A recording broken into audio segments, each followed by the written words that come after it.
Much of the White House East Wing was torn down yesterday. That's where we're starting the 7 from the Washington Post. I'm Hannah Jewell. It's Wednesday, October 22nd.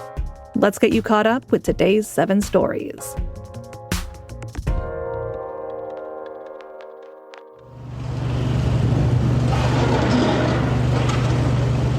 That was the sound of a demolition job at the White House. Yesterday, we told you about the disappearance of the White House's eastern entrance. But it turns out the job is much more extensive than it first appeared. By yesterday, much of the East Wing was destroyed. The East Wing houses office space for the First Lady, and it is one of the most well-known parts of the White House. That's because it has been used for decades as the entrance for almost all visitors coming for tours. A White House spokesman clarified that the entirety of the East Wing would eventually be, as he put it, modernized and rebuilt. The move to knock it down has shocked preservationists and raised questions about White House overreach and lack of transparency. It's also sparked complaints from Democrats that President Donald Trump was damaging the People's House to pursue a personal priority. That priority is building a massive ballroom to host state visits and big parties. Trump spoke more about the project at the White House yesterday. You probably hear the beautiful sound of construction to the back. You hear that sound? Oh. That's music to my ears. I love that sound. Other people don't like it. I love it, Josh. I think when I hear that sound, it reminds me of money. In this case, it reminds me of lack of money because I'm paying for it, so it's the opposite. But it's going to be one of the most beautiful ballrooms anywhere in the world. The ballroom is expected to cost $250 million. Dozens of companies, including Apple, Coinbase, and Microsoft, have made donations to pay for the project.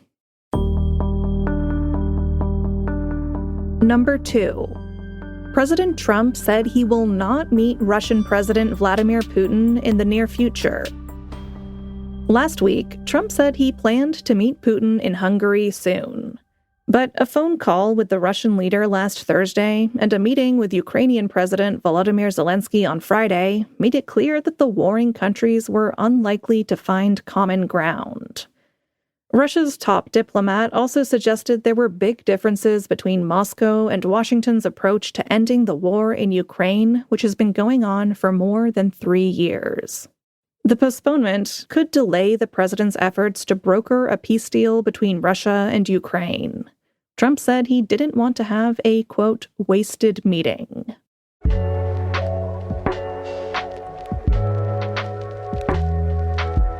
Health insurance costs are soaring for millions of Americans during the government shutdown. That's number 3. It's day 22 of the shutdown. Democrats are refusing to vote on government funding legislation unless COVID-era Obamacare subsidies are extended. But Republicans say they want to negotiate on that after the government reopens. And now, healthcare premiums are set to rise by 18% nationwide. That's according to an analysis from the nonpartisan health policy group, the Kaiser Family Foundation. As Americans who buy insurance through the Affordable Care Act begin to see higher costs, lawmakers may face greater pressure to act. Early next week, the federal website used by 28 states is expected to post plan offerings. In most of the other 22 states that run their own online marketplaces, people can already browse through prices and see higher costs. According to the Kaiser Family Foundation analysis, the average marketplace consumer will pay over $1,900 in annual premiums next year. That's up from $888 in 2025. Number 4. A Trump nominee withdrew from his confirmation hearing following reports of his racist text messages. Paul Ingrassia is Trump's pick to lead the Office of Special Counsel. Or he was until he withdrew his nomination. That's according to a White House official.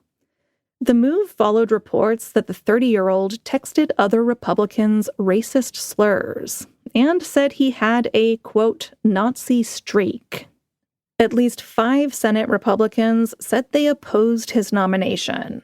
That means he wouldn't have enough votes to be confirmed. The Special Counsel Office investigates whistleblower complaints and allegations of political interference in the civil service. The agency has largely been led by nonpartisan lawyers with decades of experience. Ingrassia was admitted to the New York bar just last year.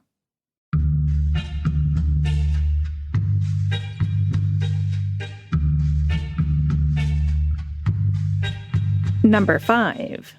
The Post tested the tech industry's fake video warning system and found that it's broken. As the videos created by artificial intelligence have become more and more realistic, tech companies developed a plan that was supposed to stop people getting confused. Companies like OpenAI, which makes ChatGPT, pledged to put a tamper-proof marker on every fake video. And social media platforms like Facebook and TikTok said they would make those labels visible to viewers. But when the Post uploaded an AI video to 8 major social media platforms to test this, only one added a warning. That was YouTube. But even that warning was hidden inside a description attached to the clip. And that's not all. The Post also found that all the platforms removed a digital marker which flagged that the video was AI-generated. The future of CNN appears uncertain. That's number 6. Warner Brothers Discovery is the parent company of CNN and HBO. The media conglomerate has announced that it's open to a sale. David Ellison is the CEO of Paramount Skydance. He has reportedly expressed interest in buying it. Such a sale could place CNN and CBS under one parent company. Ellison and his father Larry, a Trump ally, have assembled an unprecedented array of old and new media in recent months. The younger Ellison recently spent $150 million to buy the website The Free Press, and named its founder, the conservative writer Barry Weiss, the editor-in-chief of CBS News. Larry Ellison, meanwhile, is set to own a piece of the U.S. spin-off of TikTok. And at number 7, Gen Z is resisting the concept of the workplace emergency. As a bitter old millennial, I will never be okay with low-waisted jeans or being afraid of phone calls. But this is one Zoomer trend I can fully support. Some Gen Z workers are setting a clear boundary between work and life. They're questioning the false sense of urgency that's ingrained in many workplaces. They're rejecting after-hours work pings, last-minute projects, and a panicked approach to jobs that aren't actually that important. One expert attributed the change in attitudes to the coronavirus pandemic as a sort of wake-up call about what really matters in life. The philosophy shows up in quips like, "It's PR, not the ER," or "We're saving PDFs, not lives." One that I like to use is, "There's no such thing as a podcasting emergency." To those younger people who have managed to keep boundaries between work and life, I say, good for you. Unless you literally do work in the ER, in which case I hope you guys are still open to attending to literal emergencies. All right, you're all caught up. This week, I have been very obsessed with the story of the Louvre jewel heist. In case you missed it, thieves stole thousands of gems from the Paris Museum in a matter of minutes. If, like me, you can't wait for the movie version of this brazen daylight burglary, go and listen to the latest episode of Post Reports. It tells the story of how it happened and what might become of the jewels. As for this jewel, I'll meet you back here tomorrow.